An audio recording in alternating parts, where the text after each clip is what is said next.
नमस्कार कर्मयोद्ध्यांनो, कर्मयोद्धा संकल्पाची यात्रा ही पुढे चालूच आहे. आज आपण एक इव्हेंट कव्हर करायला घेणार आहे, तो म्हणजे गोळ्याचा इव्हेंट, शॉर्टपुटचा इव्हेंट, जो पोलीस भरतीमध्ये अत्यंत महत्त्वाचा आहे, जो 15 मार्कांसाठी आपल्याला पोलीस भरतीमध्ये येतो. प्रत्येक विद्यार्थ्याची ही वेगवेगळी टेक्निक असते.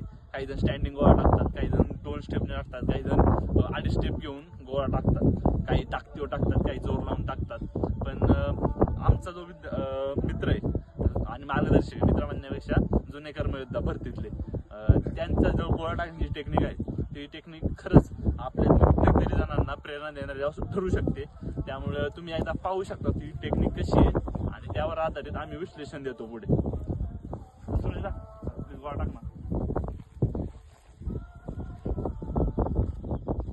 माग असेल थोडा कव्हर कर.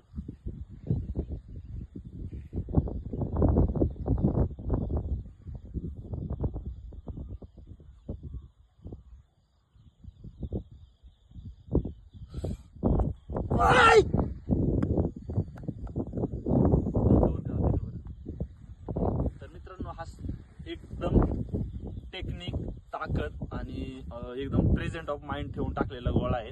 असा गोळा की जो आउट ऑफ 15 पैकी 15 मार्क्स देऊन येणार आहे. क्योंकि कारण मी माझं स्वतःच पाहिलेलं आहे. मला पोलीस भरतीमध्ये गोळ्याला 3 मार्क कमी पडल्यामुळे माझं मुंबईला सिलेक्शन राहिलेलं आहे. जर या प्रकारची टेक्निक तुम्ही वापरली तर तुमचा नक्कीच गोळा वाढेल. आणि असंच आपल्या संकल्प यात्रेशी जोडण्यासाठी आणि एक मित्रपरिवार म्हणून राहण्यासाठी आमच्या चॅनलला फॉलो करा. जय हिंद, जय महाराष्ट्र, जय कर्मयोद्धा.